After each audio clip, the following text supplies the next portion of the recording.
Welcome student, my self doctor Savita Meena. और chapter हम continue कर रहे हैं मेटालिक बॉन्ड, जिसके 3 सिद्धांत हैं, जिनमें से 2 सिद्धांत हम कंप्लीट कर चुके हैं, free electron theory and second one is the valence bond theory. आज हम थर्ड सिद्धांत की बात करेंगे, जिसके द्वारा मेटालिक बॉन्ड जो मेटालिक बंध है उसको समझाया जा सके। तो अणुकक्षक या बैंड सिद्धांत, इसे अणुकक्षक सिद्धांत कहते हैं और इसे बैंड सिद्धांत भी कहते हैं।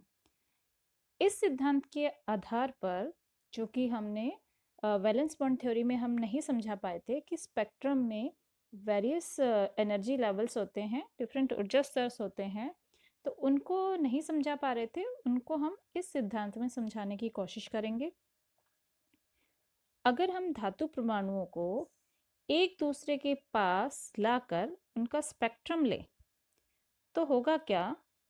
लाइन के स्थान पर लाइन का हमें ग्रुप मिलेगा। धातु परमाणु को जब एक दूसरे के पास लेके आते हैं, उसके बाद जब उनका स्पेक्ट्रम लेते हैं तो हमें एक लाइन नहीं मिलती है, वहाँ ग्रुप्स मिलते हैं लाइंस के, कि बहुत सारी लाइंस होती हैं उन ग्रुप में। उन लाइन को ही हम क्या कहते हैं? बैंड कहते हैं। अब इसी की व्याख्या वीबीटी नहीं कर पाया था, उसमें वो असफल रहा था। तो इस व्याख्या को कंप्लीटली समझाने के लिए हमने यहाँ पर एमओटी थ्योरी ली है, मॉलिक्यूलर ऑर्बिटल थ्योरी। इसके द्वारा हम समझाने की कोशिश करेंगे। इस थ्योरी में क्या होता है कि अबंधी इलेक्ट्रॉन जो बंध बनाने में भाग लेते हैं, कुछ परमाणु पर अस्थानीकृत नहीं होते हैं, वो पूरे अणु पर ही अस्थानीकृत होते हैं। ये नहीं कह सकते कि अबंधी इलेक्ट्रॉन किसी पर्टिकुलर परमाणु पर ही जा सकता है, वो अणु में जितने भी परमाणु हैं उन पर अस्थानीकृत होते हैं। धात्विक क्रिस्टल में अणु को समनाभिक विशाल अणु माना जाता है। हम ये मानते हैं जितने भी मेटालिक जो क्रिस्टल्स होते हैं, एक जैसे नाभिक वाले वो विशाल अणु होते हैं, जिनका घनत्व 10 की पावर 23 प्रति घन सेंटीमीटर होती है। अब इन परमाणुओं के एक दूसरे के पास आने पर क्या होगा? इनके जितने भी कक्षक हैं वो अतिव्यापित होंगे और अतिव्यापन में भाग लेकर समान संख्या के अणुकक्षक बनाएंगे। मतलब अगर 10 परमाणु पार्टिसिपेट कर रहे हैं तो वो 10 ही अणुकक्षकों का निर्माण करेंगे। परमाणु कक्षकों की संख्या बढ़ने पर अणुकक्षकों में ऊर्जा अंतर घटता जाएगा। क्या होता है? अगर 2 परमाणु है तो मान लो उनके बीच में इतना गैप है, परमाणु में अणु के मतलब परमाणु की संख्या बढ़ेगी, 4 हो गए तो ये क्या होंगे? और पास आएंगे। 6 हो जाएंगे तो इनका जो डिस्टेंस है वो और कम होता जाएगा, तो इनका जो ऊर्जा अंतर है वो कम होता जाता है। जब ये कक्षक बहुत ज़्यादा निकट आ जाते हैं, बहुत ज़्यादा पास में आ जाएंगे, तो एक सतत बैंड बन जाता है। सतत बैंड का मतलब ये है कि लाइंस इतनी पास पास हो जाएंगी, ठीक है। तो एक तरह से इसको हम पूरा बैंड बता देते हैं कि एक बैंड है, और इस सिद्धांत को ही बैंड सिद्धांत कहते हैं, जिसमें हम बोलते हैं कि परमाणु एक दूसरे के पास आकर लाइंस का एक ग्रुप बना लेते हैं, एक लाइन नहीं होती हैं, और इन्हीं लाइंस को हम बैंड कहते हैं। इनको समझाने के लिए यहाँ पर हमने लिया लिथियम परमाणु। लिथियम परमाणु में क्या है? जो इलेक्ट्रॉनिक कॉन्फ़िगरेशन है वो है 1s2 2s1। तो इसके 2s में एक इलेक्ट्रॉन प्रेजेंट है। बहुत सारे अगर लिथियम परमाणु होंगे तो वो मिलकर एक क्रिस्टल का निर्माण करेंगे। अब इसमें हम क्या करते हैं कि जब इनमें क्रिस्टल निर्माण होता है तो अतिव्यापन तो होगा, क्योंकि s के एक कक्षक में इलेक्ट्रॉन है, ठीक है। तो ऐसे 2 प्रकार के कक्षक अतिव्यापन करके 2 प्रकार के बैंड बनाएंगे। अतिव्यापन किस में होगा? s और p में। 2 प्रकार के अतिव्यापन करके ये बैंड्स बनाते हैं डिफरेंट टाइप के। एक तो होगा पूर्ण भरे s कक्षक से निर्मित बैंड, वो थोड़ा छोटा होता है और पूर्णतः भरा होगा, और 2s कक्षक से बना बैंड बड़ा व अर्धपूर्ण होगा। sp कक्षकों का अतिव्यापन होता है संकरण के लिए।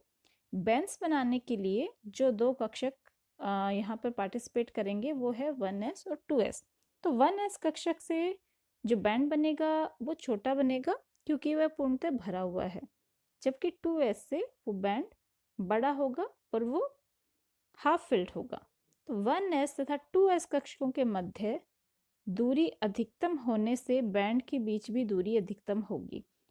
इन दोनों का एनर्जी डिफरेंस जितना ज़्यादा होगा, बैंड्स जो बनेंगे उनके बीच भी जो दूरी है वो उतनी ही अधिक होगी। तो इस प्रकार से बैंड के आधार पर इनको समझाया जा सकता है। एग्जाम्पल के लिए हमने यहाँ पे ये शो किया है, मान लो लिथियम के परमाणु हैं, एक हमने ये लिया 1s कक्षक, एक हो गया हमारे पास 2s कक्षक। 1s के पास दोनों इलेक्ट्रॉन हैं, ये कंप्लीटली फिल्ड है। 2s के पास एक ही इलेक्ट्रॉन है, तो ये हाफ फिल्ड है। इसको हम कंडक्शन बैंड कहते हैं क्योंकि इसके पास स्पेस है एक इलेक्ट्रॉन और आने के लिए। 1s है, इसके पास दोनों इलेक्ट्रॉन कंप्लीटली फिल्ड हैं, ये हो गया हमारा वैलेंस बैंड। इन दोनों के बीच का जो स्पेस है इसको हम बोलते हैं फॉरबिडन जोन। तो इस तरह से ये यहाँ पर हमने इनका बताया है कि आंशिक रूप से भरे बाह्यतम बैंड चालक बैंड कहलाते हैं और किस तरह से ये पार्टिसिपेट करके जो परमाणविक जो हैं ऊर्जा स्तर उनसे एटॉमिक एनर्जी लेवल्स बनाते हैं। अब इस बैंड सिद्धांत के आधार पर हम धात्विक गुणों की व्याख्या कर सकते हैं। बहुत सारे ऐसे गुण जो कि वैलेंस बॉन्ड सिद्धांत या फिर फ्री इलेक्ट्रॉन थ्योरी से नहीं समझाए गए हैं, उनको कोशिश की गई है बैंड सिद्धांत से समझाने की। तो धात्विक गुणों का संबंध धातु द्वारा उपयुक्त ऊर्जा के कक्षकों के बाह्य इलेक्ट्रॉन ग्रहण करने की क्षमता तथा ऊर्जा का अवशोषण कर अपने इलेक्ट्रॉन को उच्च ऊर्जा स्तरों में स्थानांतरित करने की क्षमता पर निर्भर करेगा। तो ये जो गुण हैं, कौन कौन से गुण हम इनसे समझा सकते हैं? फर्स्ट है विद्युत चालकता। अब विद्युत चालकता के लिए ये है कि धातु की विद्युत चालकता धातु द्वारा कैथोड से इलेक्ट्रॉन ग्रहण कर उन्हें चारों ओर प्रवाहित कर सकने की क्षमता पर निर्भर करती है। कि धातु की विद्युत चालकता को हम कैसे बताएंगे कि धातु के द्वारा कैथोड से इलेक्ट्रॉन ग्रहण किए जाते हैं और उनको चारों ओर क्या किया जाता है, प्रवाहित किया जाता है। तो कितनी क्षमता है? धातु के पास उपयुक्त ऊर्जा के जो रिक्त कक्षक हैं वो होने चाहिए। इससे क्या होगा?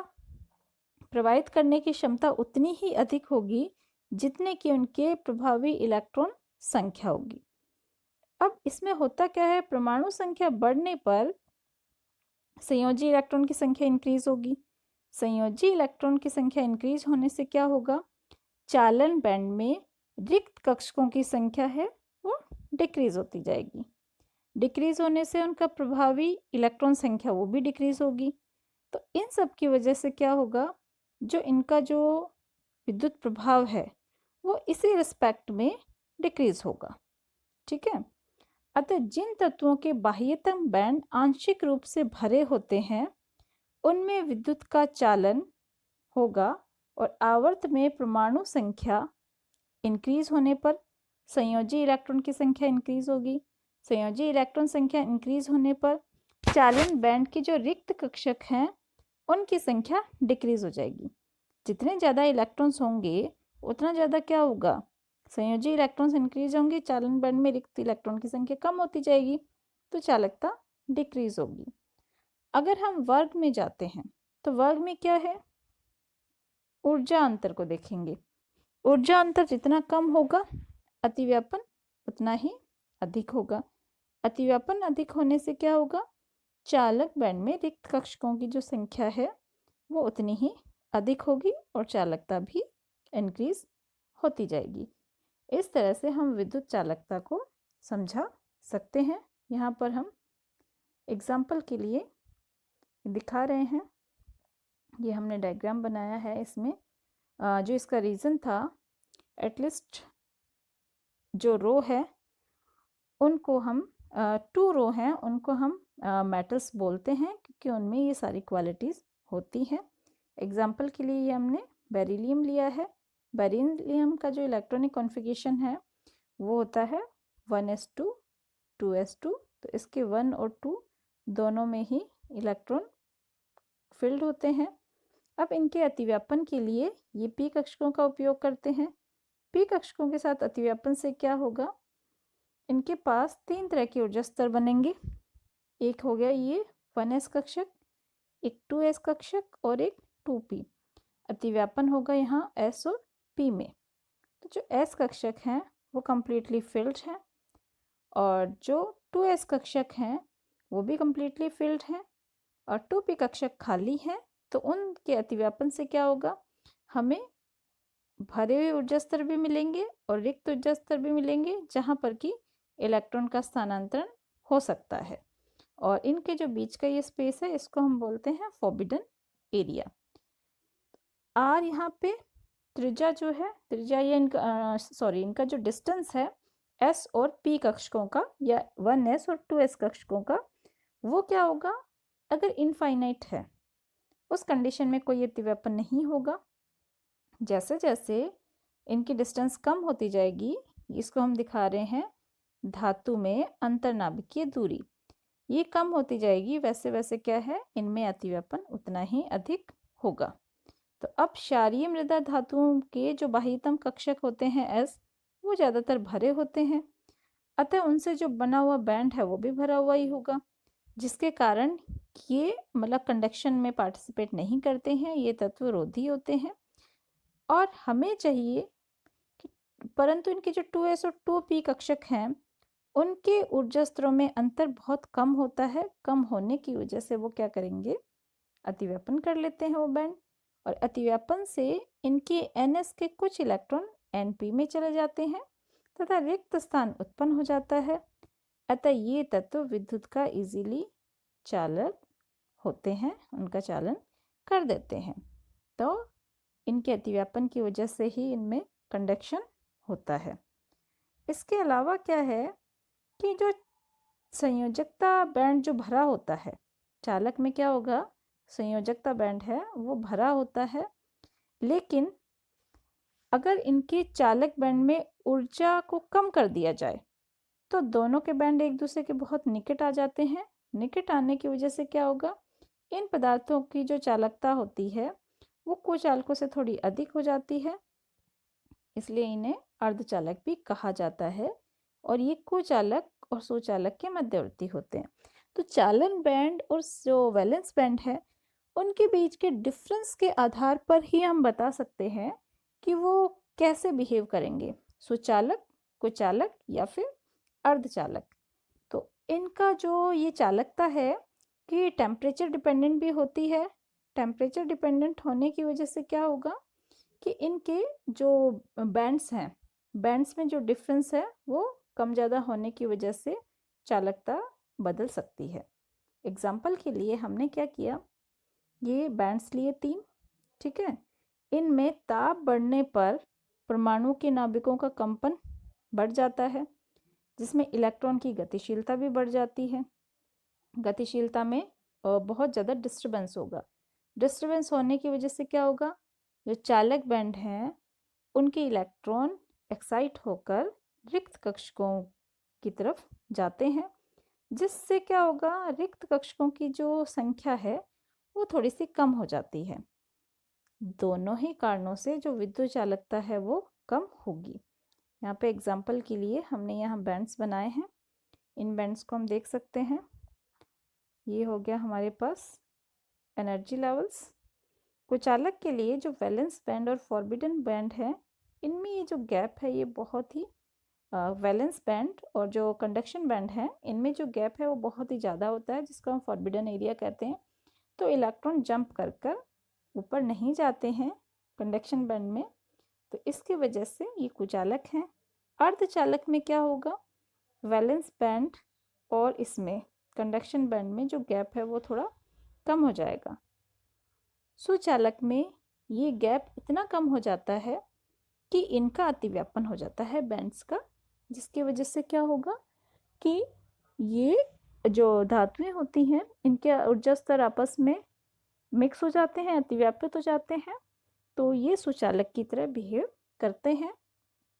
तो यहाँ पर हमने बैंड सिद्धांत में चालकता को दो तरह से देखा है। एक हो गई हमारी विद्युत चालकता और दूसरा हमने पढ़ा इनका कि जो चालकता है वो टेम्परेचर डिपेंडेंट भी होती है। बैंड सिद्धांत का नेक्स्ट टॉपिक है ऊष्मीय चालकता। तो ऊष्मीय चालकता में क्या होता है कि जो पदार्थ होगा जिसे हम धातु कह रहे हैं या चालक कह रहे हैं, वो क्या करेगा, ऊष्मा का अवशोषण कर उस ऊर्जा को चारों तरफ फैला देता है। अगर पदार्थ में ऐसी क्षमता है तो हम उसे ऊष्मा का सुचालक कहेंगे। धातुओं में चालक बैंड जो हैं आंशिक भरे होते हैं। आंशिक भरे होने के कारण उनमें जो इलेक्ट्रॉन प्रेजेंट हैं वो थोड़ी सी ऊर्जा लेकर भी उनका अवशोषण कर लेते हैं। तो उनका इजीली से एनर्जी एब्जॉर्ब करने की वजह से क्या होगा कि जब धातु के एक सिरे को गर्म किया जाता है, धातु के एक सिरे को गर्म करते हैं, एग्जाम्पल के लिए हमने आयरन की रोड ले ली, ठीक है, लोहे की हमने कोई एक जो भी है रोड ली है और उसके एक सिरे को अगर हम गर्म करते हैं तो क्या होगा, इलेक्ट्रॉन्स ट्रांसफर होना शुरू हो जाएंगे दूसरे हिस्से की तरफ जो कि ठंडा है, गर्म नहीं है। इस तरह से जो एनर्जी है उसका ट्रांसफर होता है। परंतु अगर अधातु लेते हैं तो अधातु के केस में क्या होता है, या तो पूर्ण भरे कक्षक होते हैं या बिल्कुल ही खाली कक्षक होते हैं। जैसे कि चालक में या धातुओं में अर्धभरे कक्षक होने के कारण से ऐसा पॉसिबल होता है एनर्जी ट्रांसफर का। अधातुओं में दोनों ही टाइप के कक्षक होते हैं, पूर्ण भरे भी और खाली भी, और उनका जो ऊर्जा अंतर होता है वो बहुत अधिक होता है। अत्यधिक ऊर्जा अंतर के कारण उनके जो मतलब ऊर्जा का अवशोषण है वो उन इलेक्ट्रॉन्स द्वारा नहीं किया जाता है जो कि भरे हुए कक्षों में होते हैं, उसका अभाव होता है। इसलिए उन्हें ऊष्मीय का सुचालक ना कहकर ऊष्मीय कुचालक कहते हैं। एक थर्ड टाइप के चालक होते हैं जो उपचालक होते हैं, जिनमें क्या होता है कि कभी कभी सुचालक प्रवृत्ति भी पाई जाती है। इसका रीज़न ये होता है कि उपचालक में ताप बढ़ाने पर इलेक्ट्रॉन अधिक संख्या में संयोजी बैंड से चालन बैंड की तरफ चले जाते हैं। संयोजी बैंड तो भरा होता है, चालन बैंड जो कुचालक है उनके केस में खाली होता है और जो सुचालक है उनके केस में अर्ध भरा होता है। उपचालक में क्या होता है कि वहाँ पे संख्या कम होती है चालन बैंड में, तो धीरे धीरे जैसे संयोजी बैंड से इलेक्ट्रॉन चालन बैंड की तरफ जाने का प्रयास करते हैं तो वहाँ पर चालकता में वृद्धि होना शुरू हो जाती है। तो ये जो उपचालक हैं वो चालकता भी शो करते हैं। ऊष्मीय चालकता के बाद नेक्स्ट है धात्विक चमक। ये हमने ज़्यादातर धातुओं में देखा है कि उनमें एक अलग प्रकार की चमक होती है। ज़्यादातर धातु में जो चमक होती है वो चांदी के जैसी होती है। जैसे हमारा सिल्वर है, एल्यूमिनियम, चांदी, इन सब में चांदी जैसी चमक होती है। अन्य धातुओं में भी होती है, प्लैटिनम हो गया, पैलेडियम हो गया, ये सब चांदी जैसी एक शाइनिंग रखते हैं। उसके अलावा जो सोना है वो ऐसा है कि उसमें चमक पीले रंग की होती है, तांबे में लाल रंग की होती है, बाकी धातुओं में चांदी जैसी चमक होती है। धात्विक चमक आती कैसी है, इसको समझाने के लिए यहाँ पर हम ये डायग्राम दे रहे हैं। ये हमने बनाया कि यहाँ पे मान लो कोई धातु है, ये एनर्जी है, यहाँ पर हमने लाइट डाली, लाइट डालने से क्या हो गया, इसने लाइट को एब्जॉर्ब किया, एब्जॉर्ब करने की वजह से ये एक्साइट हो गया, ये धातु एक्साइट होकर कहाँ चला गया, एक्साइटेड स्टेट्स में। एक्साइटेड स्टेट में जाने के बाद क्या करेगा, वापस से अपने ग्राउंड स्टेट में आने की कोशिश करेगा। ये इसकी ग्राउंड स्टेट है, ये एक्साइटेड स्टेट। वापस से जब ग्राउंड स्टेट में आएगा तो कुछ एनर्जी रिलीज करेगा। वो जो रिलीज एनर्जी है उसको हम बोलते हैं परावर्तित प्रकाश, ठीक है। उस रिलीज एनर्जी की वजह से जो परावर्तित प्रकाश है वो ही उस मेटल को पर्टिकुलर कलर देता है। तो हमें जो ये तांबे का, सोने का जो कलर दिखाई देता है वो उस परावर्तित प्रकाश की वजह से होता है। इसी कारण धातु में चमक भी होती है। फोर्थ है बैंड स्पेक्ट्रम।